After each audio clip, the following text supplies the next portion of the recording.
Hello, guys, and welcome back to Joe's Ventures. And today we're doing part 92 of our Jurassic World Evolution 2 mod spotlights, where we take a look at some of the wonderful mods people have been making and compare them to their real life fossil counterparts. So today we're actually covering, for the most part, except for our first animal, the rest of them are going to be part of the Life Around Water pack done by Glitch and a bunch of other people. Glitch was the one that mainly helmed it, but there was, if you go to the mod page, you'll see the credits of everyone that took part in that mod. So that has 7 animals, that spend their lives around water. And there's quite a good variety there that we'll get into.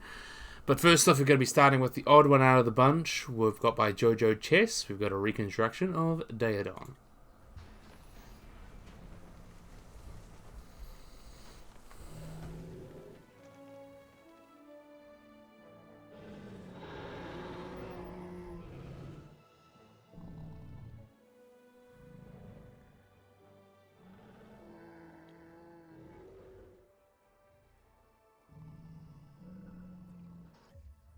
So here we've got Daeodon.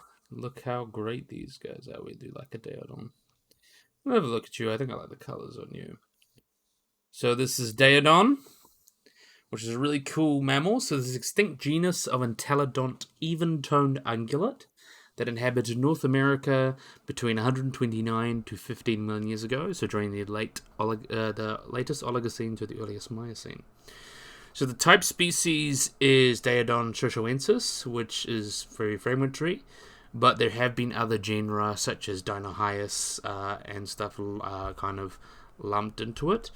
So that's quite interesting. So the genus Daeodon itself was actually erected by Edward Drinker Cope in 1878, and he classified it as a perissodactyl, actually closely related to Menodias, and then actually found it was quite similar to Diohyus, and then put them in the family Entelodontidae, along with other Daeodots, things like Parentelodon. And actually, it is more similar to Parentelodon, which is from Asia, and then rather than its North American telodon such as Archaeotherium. So it actually believed that Daeodon may have descended from a late Oligocene migration of large Asian telodons, which is quite cool. But there actually may be something more complicated there. So they actually, both genera may have actually descended from Archaeotherium and, went to Asia and become Parentelodon. So it's very interesting kind of evolutionary history there. And although not specified in Cope's description, Daeodon means hostile or dreadful, and teeth, so basically horrible teeth. And Daeodon, as I mentioned as well, it's a very interesting species. So it is an entelodont, so it is actually, they get the name, hell pigs or pterapigs, and they're actually not that closely related to pigs. They're actually in the group Whippomorpha, so they're actually more closely related to whales and hippos than they are to pigs. So that's another thing there. So the type species is Daeodon shoshoensis, which comes from the John Day Formation of Oregon, and there were several other species described, but they've all kind of been lumped into shoshoensis. And there's been many, like Dinohyus and Brumachos and Amodon, are all genera, and there may be another species of Humerosum, but for the most part they're all under Daeodon shoshoensis. In terms of description, it is the largest known entelodont. So adult specimens have skulls of about 90 centimeters or 3 feet long, and about 5 feet 8 or 1.7 meters at the shoulder. And is different because there's much different dental characteristics or characters than other entelodonts. It has relatively small cheekbones compared to its skull, which is interesting, and the small size of its chin tubercle as well. And like other entelodonts, its limbs were long and slender, with the bones of the foreleg fused together, with only 2 toes each side. It had a relatively lightly constructed neck for the size of the head, which would have mostly been supported by muscles and tendons, very similar to modern bison and rhinos. In terms of its habitat, so these guys would have quite a wide range in North America. They are found in the Argot fossil beds as well, if you guys have forgotten bloodlines. They have a whole documentary that it will feature Daeodon quite a lot. So this kind of area and kind of habitat represents a transition between dense forests and prairies, which was actually likely a major cause of their extinction in the early Miocene. It adapted to the grasslands, so it was more adapted for the grasslands and more cursorial body than entelodons like Archaeotherium. And the Argot Springs habitat was a floodplain, and it shared its habitat with really cool animals such as Stenomylus, which is like a gazelle-like camel, Calicotheres like Meropus, and Cyanods, amphicyades like Cody Wolfsides, like bear dogs, large land beavers, modern, which were kind of Paleocastor, which was actually more similar in ecology to prairie dogs than modern beavers, and small species of rhino, so it's a very interesting habitat. In terms of its diet, there's been debate whether they were herbivores, carnivores, omnivores, somewhere in between, but pretty much most evidence suggests they were likely opportunistic omnivores, similar to bears, though they will that seems like to be the most likely case. Since they do have adaptations that would help hunting, things like stereoscopic vision and things like that, but the extent of its carnivory is kind of debated, since there's evidence they probably did eat meat, but we don't know what extent. So entelodonts may have been omnivorous. And in terms of behavior, they are known to partake in face biting. So males would fight for dominance and then use their tubercles as protection as they went and bite each other. There is sexual dimorphism of the jugal projections and Chaeotherium, and though we do have a smaller sample size for Daeodon, it cannot be ruled out. So it's very possible these expanded jugals may have been a sexually dimorphic trait, so females most likely had smaller ones. And if dimorphic, this likely would have supported like things larger preorbital glands, similar as the forest hogs. They could have been used for chemical communication, but also potentially, make themselves look bigger and scarier.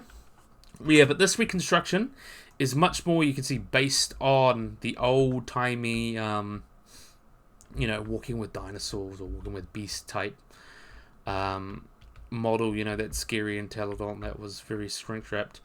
If you look at the Forgotten Bloodlines agate one, that's a really good reconstruction. It actually shows the proper lips and musculature around the face. Luckily not as many mammals suffer from things of like shrink wrapping, but entelodonts are one of the notorious culprits of that. And this is definitely a shrink-wrapped example, but still a cool mod nonetheless, and a good excuse to talk about, entelodonts and things like that. So I always love talking about some cool mammals. But yeah, we'll let them run off and do their thing. So next up, we're going back to the Permian. We have got Ophiacodon.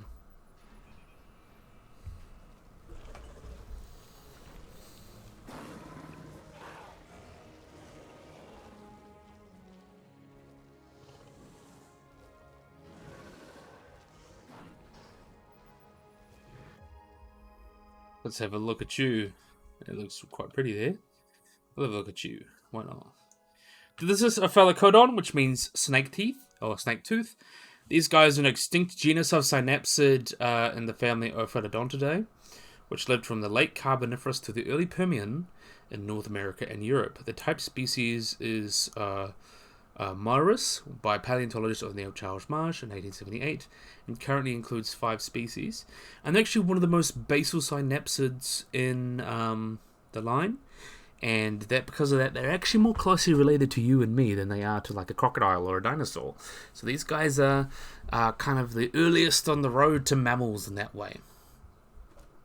So Ophiacodon had a large skull and deep snout, and actually had the longest snout of any early synapsid, reaching up to about 50 centimeters or 20 inches in one specimen. Its jaws were lined with many small, sharp teeth, and it was larger than most other tetrapods of its time, ranging between 1.6 to 3 meters, or about 5 to 9 feet, and weighed between 26 and 230 kilograms, or 57 to 507 pounds.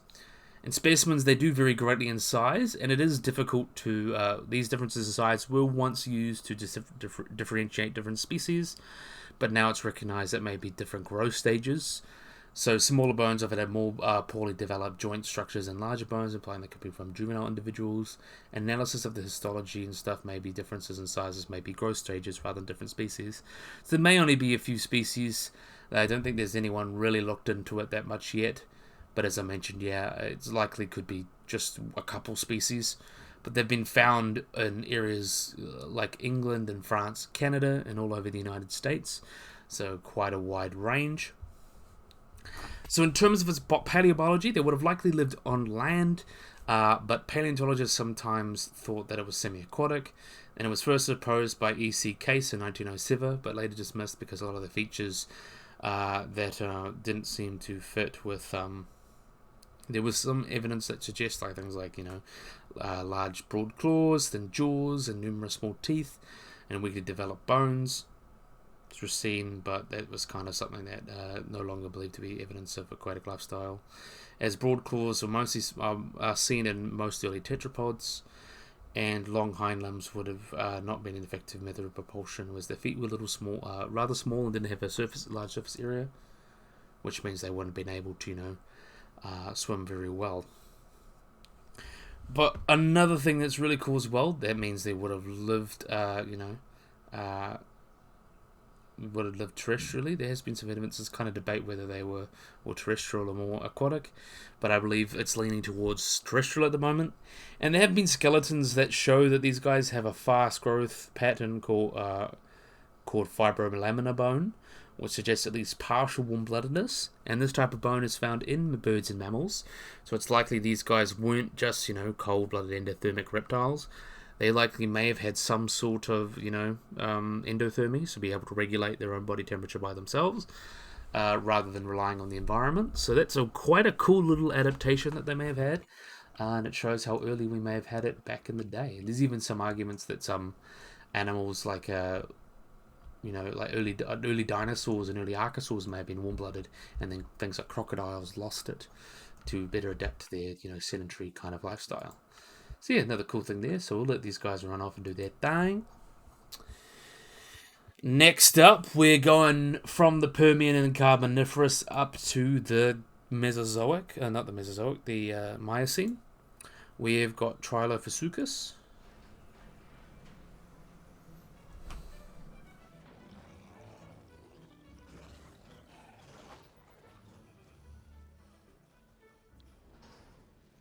A rather cute little guy, if I do say so myself. Let's find one that's actually sitting in the light quite well. Oh, I love this. I like that one there. But no, we want something that's a little bit better in the light. So this is, as I mentioned, Trilophosuchus. Or Trilophosuchus. So this is the triple crest crocodile. So these guys are an extinct genus of Mecosuchine crocodilian from Australia. Its fossils have been found in the ringtail site in the Riverslay World Heritage Area, date back to the Miocene. It was best known for its holotype, which is actually a partial skull missing the tip of the snout, but there have been some other isolated elements that are believed to belong to the species. Most material comes from the Middle Miocene ringtail site in the Riverslay, which is actually one of Australia's most famous fossil localities. And this kind of puts it with the oldest appearance of the genus as well. It appears in the Oligocene. The holotype was uncovered in 1985 during an expedition by the University of New South Wales. Currently considered to be the best preserved crocodilian in Australia. The genus itself was erected in 1993, with the description being by Paul Walls. And there was actually, in 2022 and 2023, two papers talking about the endocast and skull anatomy of Trilophosuchus, which are greatly expanded upon these results, which is quite cool. As I mentioned, name means triple crest crocodile, and its species name is Rakhami, which honours Alan Rackham, who was the supervisor of the excavations at the Riverslay World Heritage Site, or World Heritage Area. So you can see one of the cool things about these guys, like other Megasuchines, they've got these deep, they've got a large, short, deep skull and large eyes that face more to the side than would be in modern semi-aquatic crocodilians. The snout, though incomplete, is shown to be very robust. Genotaper was cross-section just before the eye. Due to this robust and boxy skull, it's actually been compared to things such as dwarf caimans or dwarf crocodiles in its ecology, and also points out there would have been some Notosuchians like Therosuchus and Protosuchus, which would have a lot of similarities with. Having, a short skull and deep, that would have had a quite powerful bite. And we'll talk about the endocast. So like other crocodilians, the endocast does not accurately reflect the shape of the brain itself, but is indeed also influenced by the elapse of dural envelope. So one of the most unique features of Trilophosaurus' brain is that it actually has an acute dural peak, an inflammation of the hindbrain, which gives a highly distinct form. And such drool, and they're generally not well developed in the crocodilians, and only Usukians typically have this, which is quite interesting. And there's been a lot of research into the brain itself, which is quite cool. And its brain, as I mentioned as well, stands out having the most heavily pneumatized skull. So the skull is quite light compared to a lot of other crocodilians, lots of air in it. Comparable to, dwarf crocodilians and dwarf caimans, so they likely had a very similar ecology there. So in terms of dwarfism, so there's several features that actually lead to the holotype, reason why it could have died. Both the foramen and trimacal nerve and the foramen magnum are large, and it actually differs from adult crocodilians. The skull table, usually in flats in adults, slopes on the midline, and while all these features in small size kind of argue that it may be evidence to be taken as juvenile, some suggest it may have been in fact an adult at the time of its death. So we don't know really as well, but it seemed to be actually probably just this dwarf species. So like a dwarf caiman is a dwarf crocodile, it would have been likely this would have been the case. So they argue that this is because of pedomorphy, which is when dwarf animals retain juvenile traits into adulthood, which is interesting. And the skull of the Trilophosuchus is only about 3 inches from the back of the head to the rostrum, and it's estimated to have a 70 to 90 centimeter, or about 28 to 35 inches long, and weigh about 1 to 2 kilograms. So this would put it in the size range of many dwarf crocodilians, such as dwarf caimans, dwarf crocodiles, Chinese alligators, and Megasuchus, which would have got no more than 2 meters long. So in terms of its characteristics, as I mentioned, its classification, it is a member of the... it actually is an advanced crocodilian, so it's more closely related to modern crocs than is to those really Notosuchians and Protosuchians. It is a Mekosuchine, which is a group that is found around Oceania. So there was some in New Caledonia. This is from Australia. Quicklania is actually considered to be its closest relative. There were a group of land crocodiles that lived pretty much from, in the Cenozoic. There was a New Zealand one as well that hasn't been named yet, so that's quite cool. But yeah, that's believed to be related to Quicklania as its closest relative, and that still kind of stands quite a bit. And there has been some people that suggest in Crocodile and Megasuchine, so that's quite cool. So in terms of its ecology, in many aspects, it is similar to modern crocodilians, but it seems to have been not as aquatic as modern crocodilians, given some adaptations that didn't really fit, as I mentioned, like the eyes and things like that. So they're believed to be a little bit more landlubbers. And they probably would have been a little bit more like caimans or dwarf caimans, because dwarf caimans actually spend most of their time on land. They just kind of hang out in little pools and things. Especially like dwarf caimans, like the Cuvier's dwarf caiman, which is actually pretty much the same size range as these guys. They're pretty much just the Australian equivalent. But these muscles seem to, the muscles are things like that. The neck musculature and the skull musculature, it seemed to have held its head higher, which is quite interesting.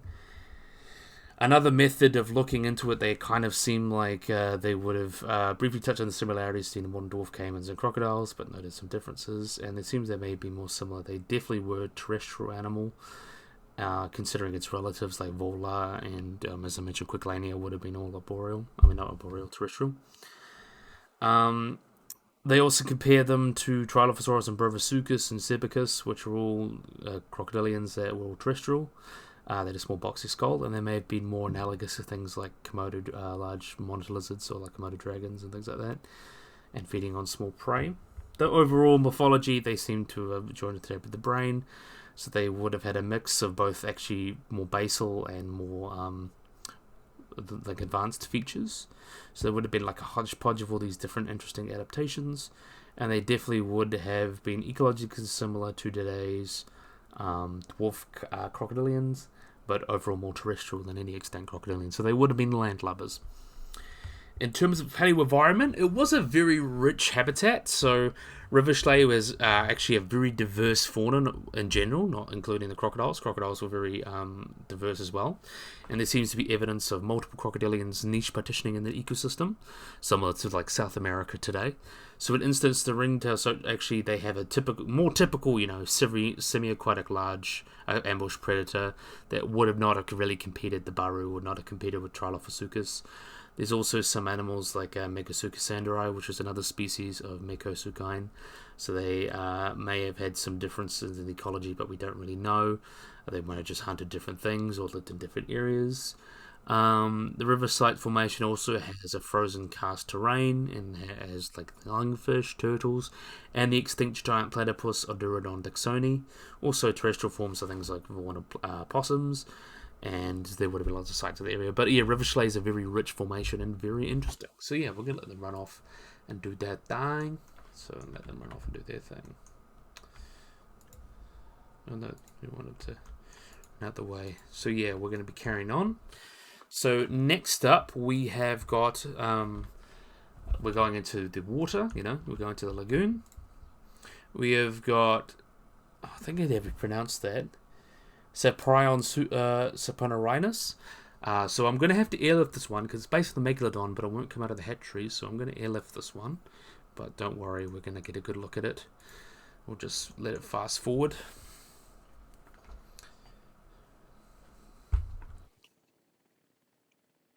Oh, I need to close the park too. I'll do that quickly.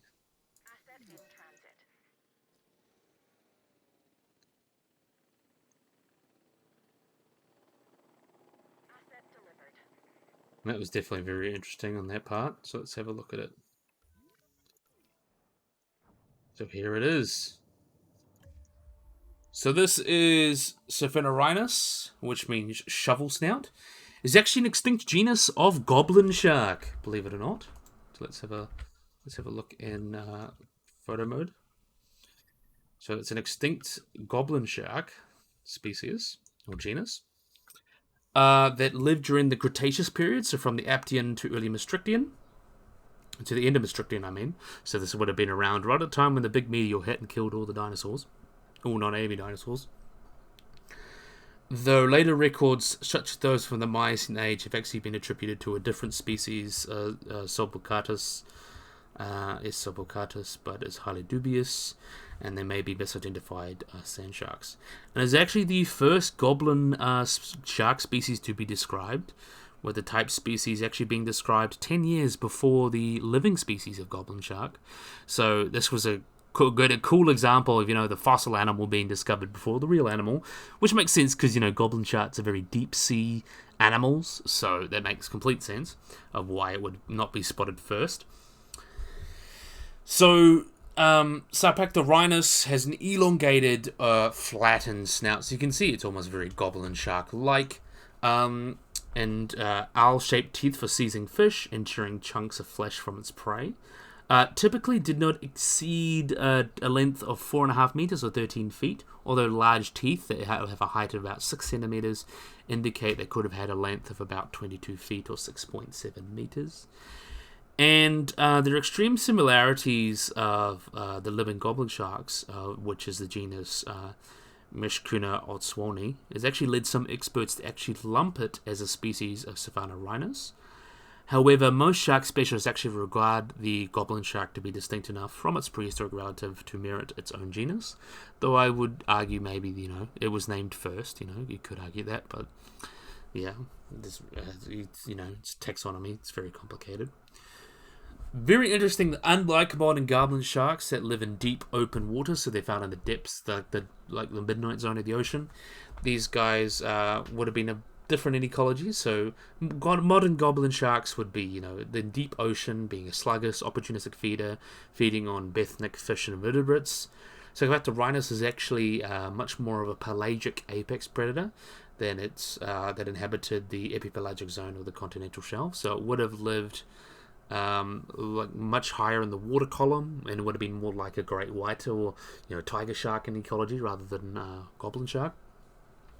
Isotopic analysis actually on the teeth actually suggests it preyed on fish and occupied a high trophic level in the ecosystem, and they would have occupied a similar trophic level to Squalocorax, which was another marine lamniform of the same time.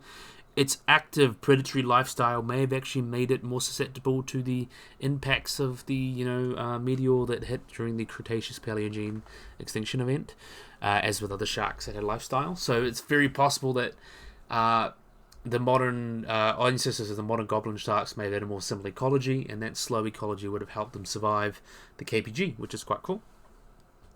Species of Scapanorhynchus may have occurred in different habitats. There is kind of a few different species described. There was one called Texanus, which inhabited the shallow marine environments of the western interior seaway, while Raphodon may have inhabited more deep marine areas, but was also known from shallow environments. It's also been found in shallow water rock deposits, such as those of the Hell Creek Formation, and actually actually represent potentially at least shoreline or brackish water conditions. And maybe they may have gone into fresh water, very similar to bull sharks. So I think that is quite interesting to point out. So yeah, really, really cool. So we're going to let them swim off and do their thing, of course. So yeah, next up, we've got another really cool one. So, as mentioned, this pack is all done by Glitch, but we're going to have a look at an Ichthyosaur. We've got Himalayasaurus.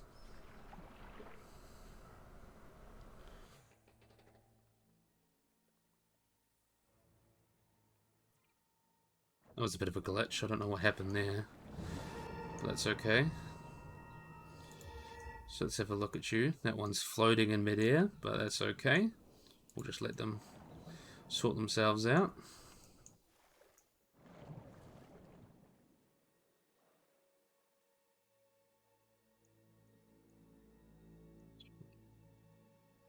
Let's get one underwater. Come on, dive.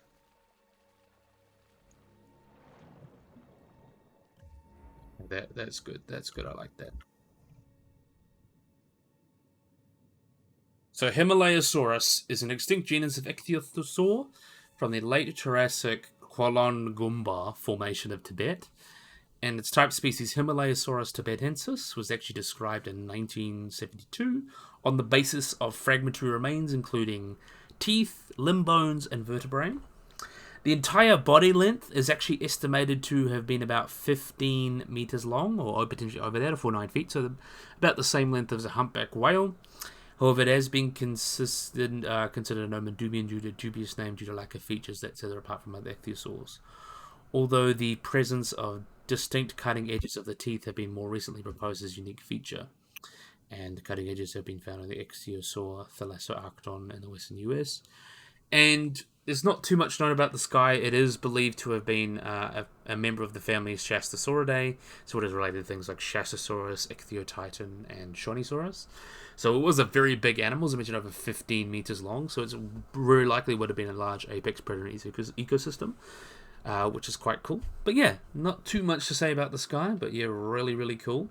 Definitely a big fan. Let's see if we can have a look at this one. I do like the colours it's got. They're actually not too bad. We like that. So let them carry on.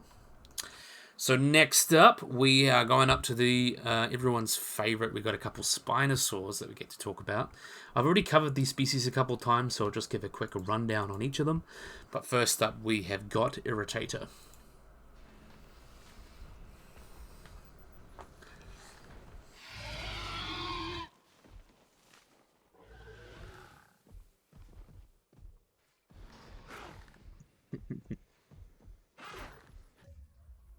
That's quite a cool one. I do quite like the Irritator.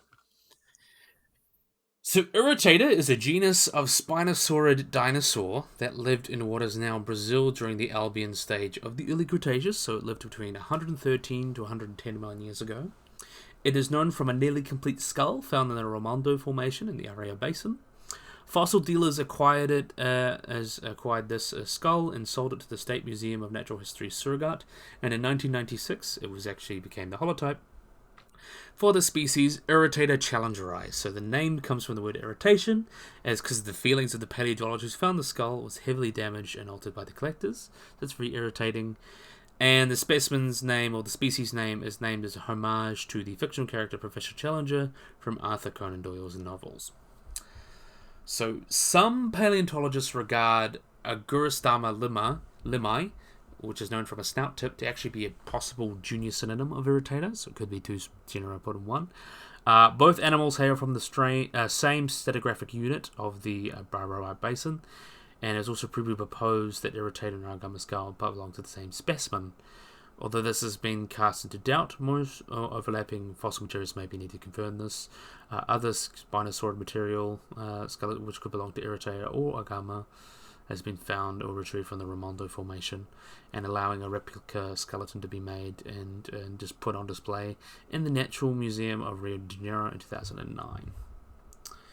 So, estimated to be about 6 to 8 meters long, or about 20 to 26 feet in length. They weighed about a ton, and it actually makes it one of the most smallest spinosaurs known.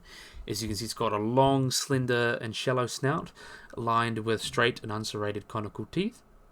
And lengthwise atop the head ran a thin sagittal crest, which allowed powerful neck muscles to be anchored. The nostrils were positioned far back at the tip of the snout, which believed to have been helped with feeding, and also had a rigid secondary plate to reinforce the mouth when feeding.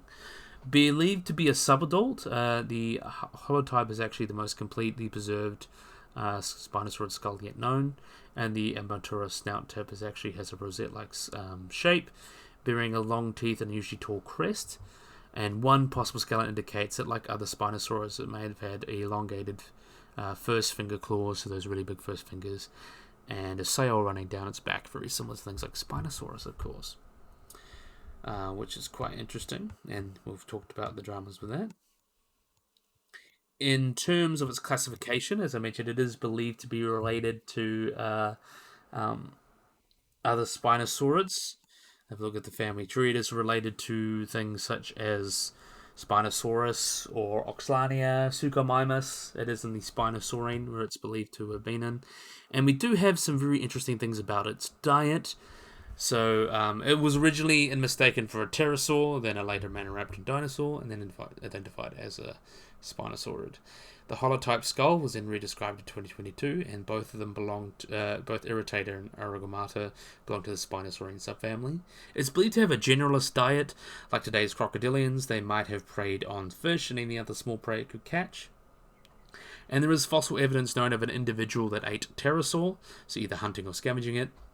And if, like other Spinosaurids, they would have likely had semi-aquatic habits and lived in tropical environments such as coastal lagoons and things like that, and any just watery areas around them. They would have lived around them and used them to hunt fish and small animals.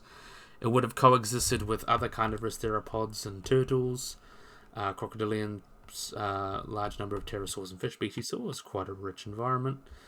And the Raimondo Formation, I believe, as well as like a coastal lagoon.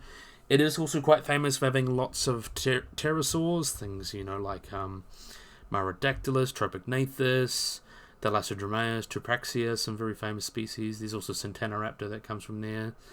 There's a lot of... It's a very rich formation with all sorts of animals, not just dinosaurs, but pterosaurs.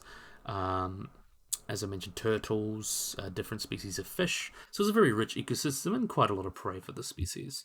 So yeah, quite cool. So that's Irritator. We're going to move on to Irritator. We're going to have a look at another Spinosaurid. We got Ichthyovenator.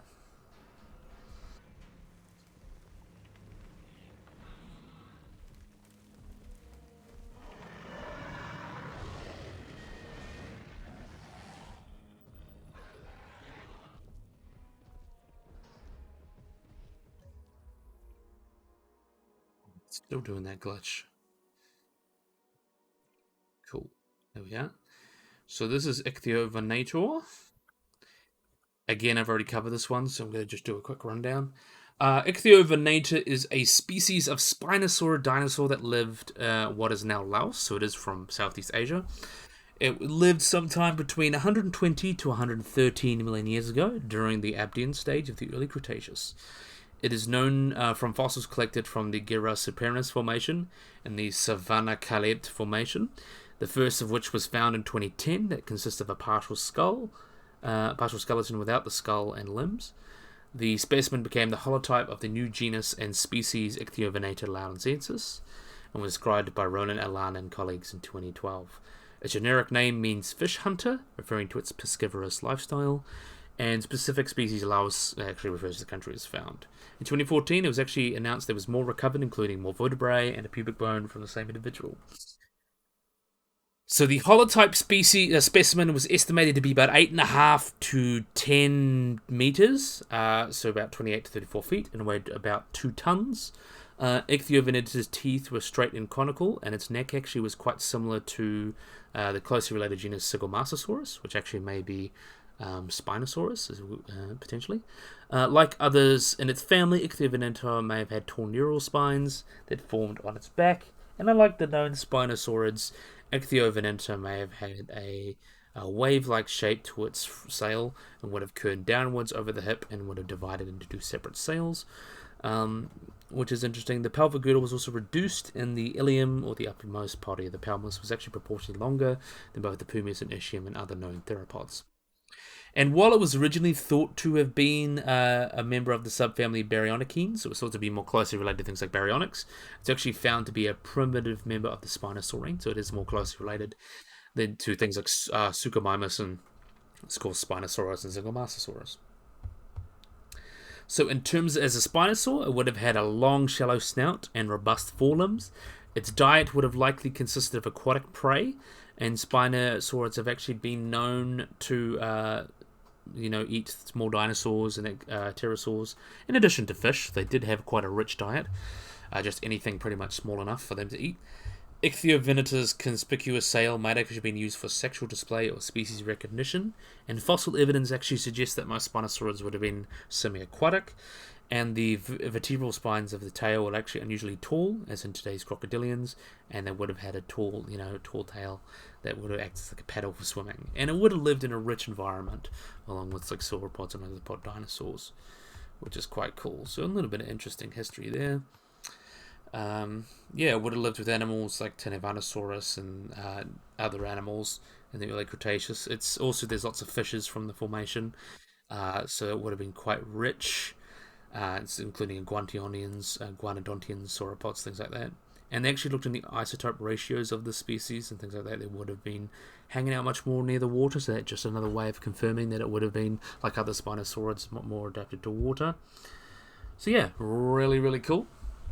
So that's Ichthyovenator. Really, really nice one there. So let them run off and do their thing before we get to our last animal. So last, but certainly not least, I'm really excited to talk about this one because we haven't had a chance yet. I picked the prehistoric planet colors for this one because I love prehistoric planet. We're going to have a look at an animal that everyone's been asking about forever. We've got Hatzegopteryx, finally.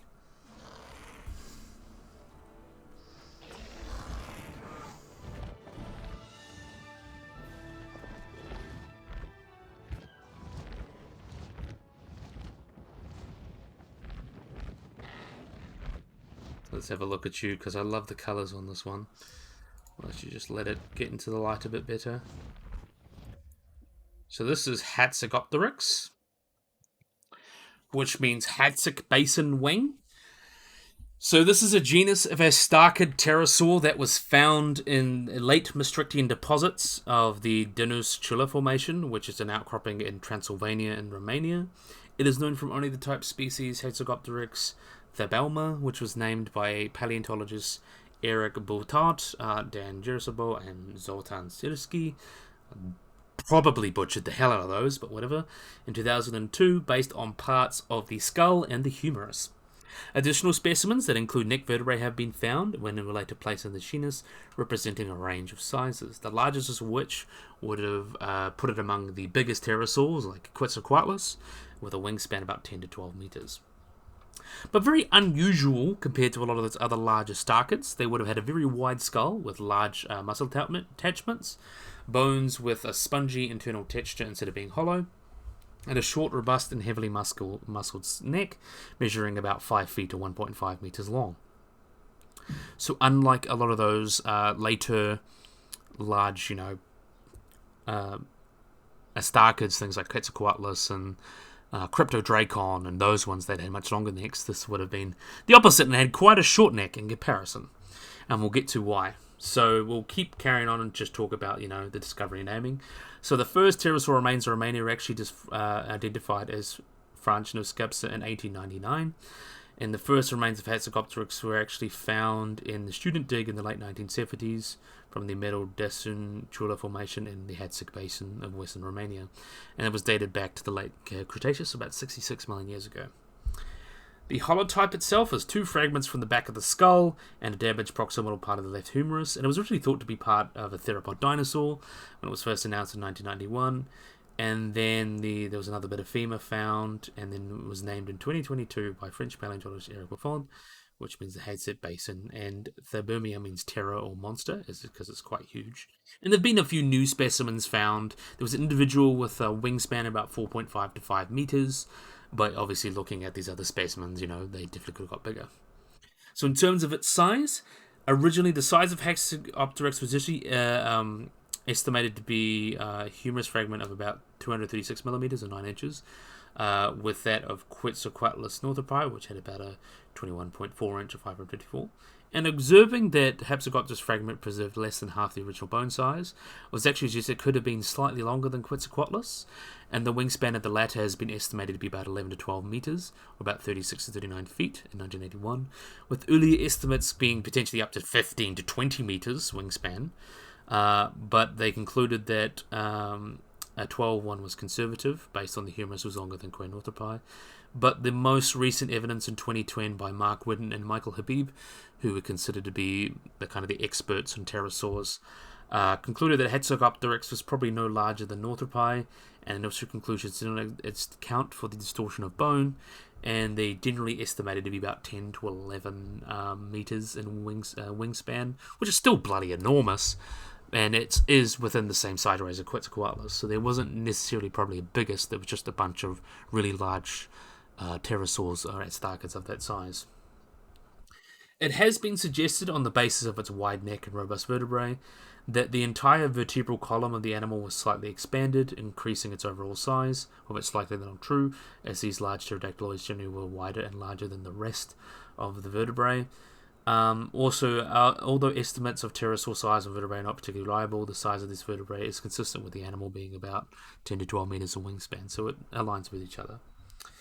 So the skull itself was gigantic, so it would have been estimated to be about 2.5 meters, based on, or about 8 feet long, based on comparisons with Nyctosaurus and Aronaria, which makes it one of the largest skulls among non-marine animals.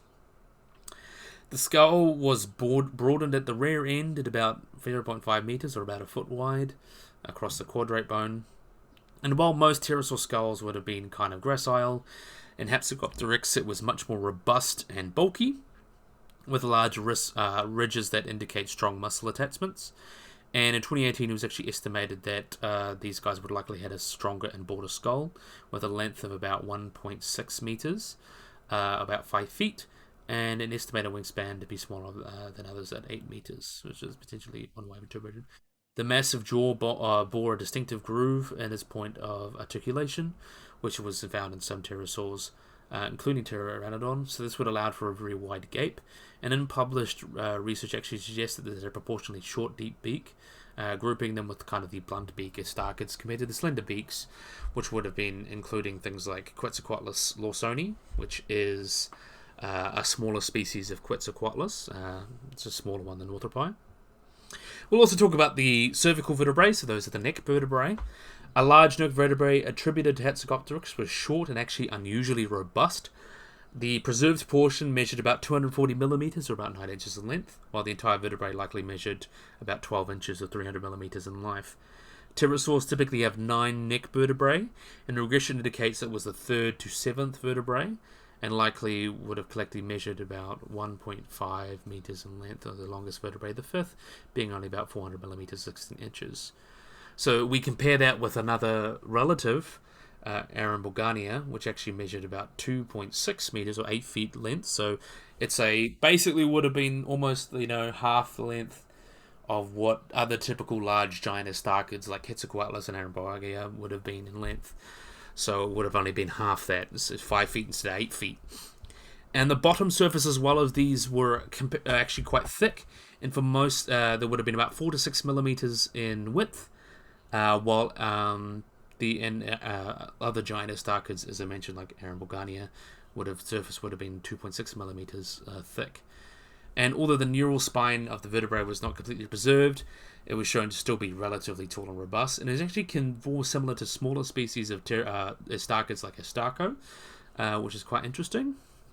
So yeah, that gives adaptations that was much more big and bulky, and rather than these lanky, Quetzalcoatlus and Erebogania and these Thalassodracon and Cryptodracon, these much more, leaner and meaner kind of Astarchids.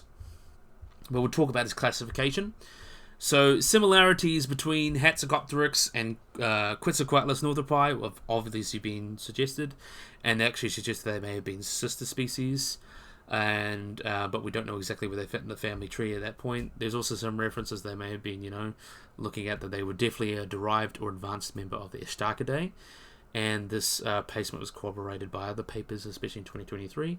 And they actually found Hatzegopteryx to clade within the subfamily Quetzalcoatline, so it's a more inclusive group that of different positions. It's found to clade with Erebogania and Quetzalcoatlus, while another one actually said to be related to Albadraco, which is actually another pterosaur that's found in the Hatzeg deposit. So it is considered to be a basal-ish member of Quetzalcoatline within Astarchids, so it is believed to be related to things like Cryptodracon, which we covered not too long ago, and Albinodraco, so that's quite interesting. And there's a lot of very interesting research into its paleobiology. It may be doing something quite different compared to other Astarchids, as we'll get into. So while the skull was unusually large and robust, its wing bones were pretty similar to those of other flying pterosaurs, indicating it was not flightless at all. And actually looking at it to fly, the skull weight of Hatzegopteryx may have been reduced in some way. The necessary weight reduction may have been accomplished by the internal structure of the bone, which is full of small pits and hollows to actually make it lighter. So it would have been almost like styrofoam, and it would have been sturdy and stress resistant, but also lightweight. And the similar structure can actually be found in the cervical vertebrae of Hatzegopteryx. So they would have been a little bit more better adapted for, they would have still been quite light, but it means they would have been bulky and more able to, deal with some stresses. As a consequence of this robust, thick-walled vertebrae, its neck would have been much shorter than those of Erebogania. It's actually been quantified using relative fracture force, while a bone fracture force of vertebrae divided by body weight believes to be estimated between 180 to 250 kilograms, or 400 to 450 pounds, for both Erebogania and Hatzegopteryx. And while Erebogania's neck vertebrae fail at about half its body weight, so about like 100, I'll say about 100 kilos or 150 kilos, the posterior neck vertebrae of Hatzegopteryx could actually withstand anywhere between 5 or 10 times its body weight, depending on the loading.